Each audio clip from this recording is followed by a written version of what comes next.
Baik, sebelumnya Om Swastiastu. Di kesempatan kali ini, kelompok kami akan menjelaskan suatu artikel yang berjudul Analisis Kemenangan Pemain pada Permainan Player Unknown Battleground atau PUBG menggunakan metode CRISDM. Nah, sebelum itu kami akan memperkenalkan nama-nama kelompok kami. Dari yang pertama, dipersilakan. Perkenalkan, nama saya Komang Erwin Pranata dengan NIM akhir 068. Perkenalkan, nama saya Made Adi Wahyudinata dengan NIM 079. Dan saya sendiri selaku moderator dengan nama Imade Septian Cahya Pradito dengan NIM 73. Baik, presentasi pertama akan dilanjutkan oleh rekan saya yang bernama Erwin. Silakan. Baik, di sini saya akan menjelaskan overview, yaitu dalam suatu data tersebut akan melalui berbagai tahapan, yaitu yang pertama business understanding, kemudian kedua data understanding, kemudian melanjutkan data preparation, kemudian modeling, lanjut evaluation, kemudian deployment. Yaitu yang pertama business understanding. Pada tahap ini merupakan strategi awal untuk mencapai tujuan dan menerjemahkan ke dalam rumusan masalah data mining. Tujuan dari analisis ini yaitu untuk mengetahui faktor-faktor apa saja yang mempengaruhi kemenangan pemain pada permainan PUBG. Kita juga perlu memahami aturan dan mekanisme permainan, serta hal-hal apa saja yang dapat mempengaruhi kemenangan pemain pada permainan. Manfaat analisisnya: pertama, memberikan wawasan kepada pengembang game untuk memahami perilaku pemain serta faktor apa saja yang dapat mempengaruhi kesuksesan game. Kemudian yang kedua, untuk memberikan manfaat bagi pemain dan pengembang game sehingga dapat meningkatkan kualitas dan kemajuan game PUBG. Yang kedua, data understanding. Pada tahap ini merupakan tahap pengumpulan data yang dibutuhkan dan kemudian mengevaluasi kualitas data, apakah data tersebut layak digunakan atau tidak. Jenis data: sumber data terdiri dari dataset dan atribut, kemudian tipe terdiri dari teks, numerik, dan ID. Karakteristik datanya itu yang pertama, variabel-variabel tersebut dapat berupa jumlah musuh yang berhasil dibunuh, jumlah senjata dan amunisi yang dimiliki, jumlah waktu bertahan hidup, dan lain-lain. Kedua, data yang digunakan dapat berupa data kualitatif atau kuantitatif, tergantung pada jenis variabel yang diamati. Kemudian yang ketiga, data preparation. Tahap ini menyiapkan data yang akan digunakan dalam penelitian ini, yaitu data train yang dibentuk dalam format CSV. Data ini berisi informasi mengenai permainan seperti dari ID pemain, ID pertandingan, dan lain sebagainya. Data integration merupakan dataset dan atribut pada saat gameplay PUBG dalam menentukan rate tertinggi. Data cleansing, pengecekan nilai kosong untuk memastikan data yang diolah bersih serta menghindari ketidakakuratan dan menjaga konsistensi data.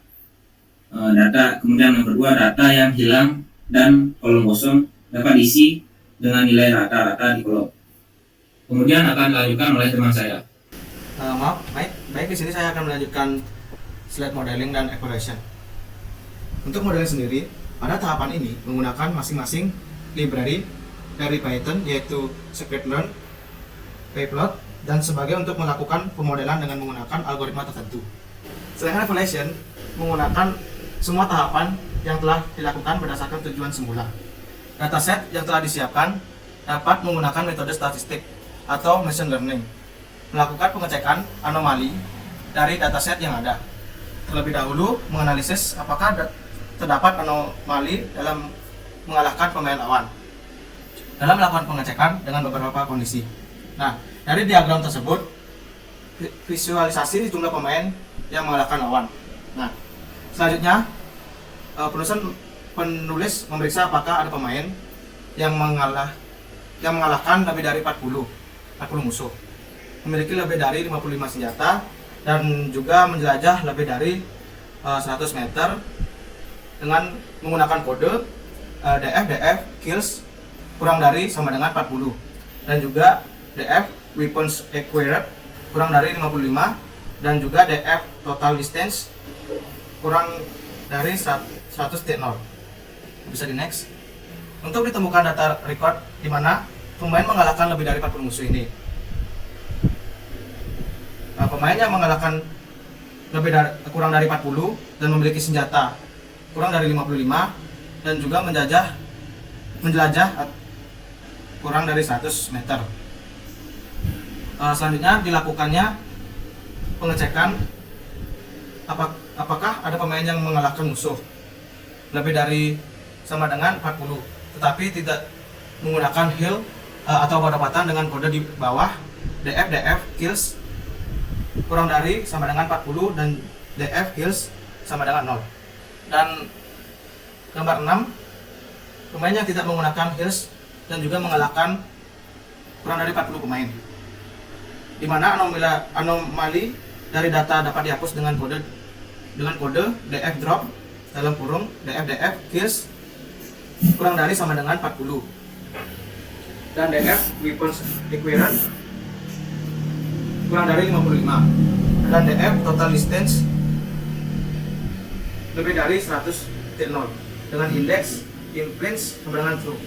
DF drop DF kills kurang dari sama dengan 40 dan DF kills sama dengan 0, dan indeks influence sama dengan true.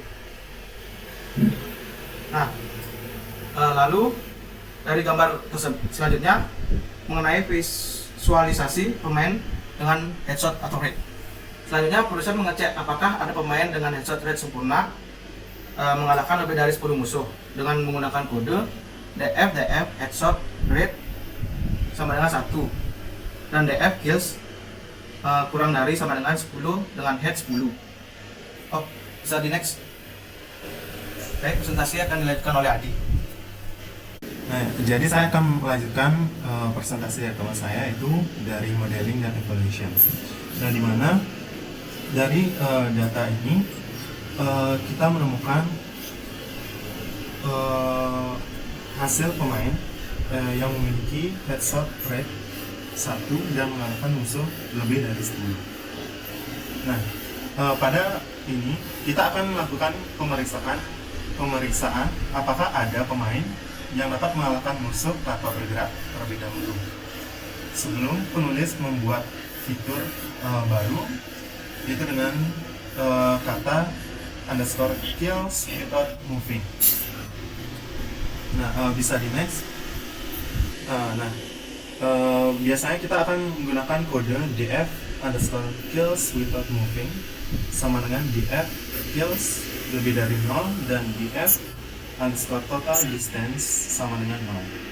Nah, setelah itu kita akan melakukan pengecekan apakah ada pemain yang mengalahkan musuh tanpa bergerak dengan kode di bawah seperti ini, yaitu display df underscore kills without moving sama dengan true.set df underscore kills without moving underscore true.head sama dengan true. Nah, seperti pada tabel yang tadi, yaitu setelah kita menjalankan kode, maka akan muncul data 10 data teratas dengan total record data yaitu sekitar 1535. Nah, kemudian pada gambar ini merupakan gambar dari korelasi menggunakan heatmap. Nah, anomali pemain mengalahkan musuh tanpa bergerak bisa kita hilangkan dengan kode yaitu df.drop df underscore kills without moving sama dengan true.index in place sama dengan true. Nah, kemudian kita akan menggunakan matriks korelasi untuk mencari hubungan yang kuat antara dua variabel, terutama dengan variabel win place perch, dan korelasi itu kita ukur dengan statistik yang disebut dengan korelasi koefisien yang menggambarkan kekuatan variabel yang saling terkait. Misalnya dari rentang min 1 hingga plus 1. Next. Nah, deployment. Deployment memiliki merupakan tahap di mana tahap ini merupakan tahap saat kita akan menggunakan model yang telah kita hasilkan dari beberapa proses, dari business understanding, data understanding, dan hingga ke tahap evaluation. Nah, di mana pada deployment ini kita mendapatkan beberapa data, yaitu model yang telah dibuat perlu kita diintegrasi dengan sistem permainan PUBG untuk dapat memberikan rekomendasi kemenangan pemain secara real time. Nah, yang kedua yaitu setelah model diintegrasi dengan sistem permainan, model harus diuji untuk memastikan bahwa model berfungsi dengan baik dan memberikan hasil yang akurat. Kemudian yang ketiga yaitu evaluasi pengembangan game PUBG. Dan yang terakhir yaitu evaluasi peningkatan keakuratan developer pada game tersebut. Nah, bisa di next. Nah, yang terakhir yaitu kesimpulan. Dengan melakukan analisis kemenangan pemain pada permainan PUBG menggunakan metode CRITS-DM dapat membantu pengembang game dan pemain untuk meningkatkan kualitas permainan dan memenangkan pertandingan dengan lebih mudah dan efektif. Maka dapat meningkatkan kepuasan pemain dan menghasilkan pendapatan yang lebih besar bagi pengembang game. Kemenangan permainan dalam pertandingan game PUBG dengan menggunakan matriks korelasi yang mengukur tingkat korelasi antar untuk mendapatkan beberapa atribut yang sangat berkorelasi dengan atribut win, place, pairs dan juga atribut pada walk distance dengan nilai korelatif positif.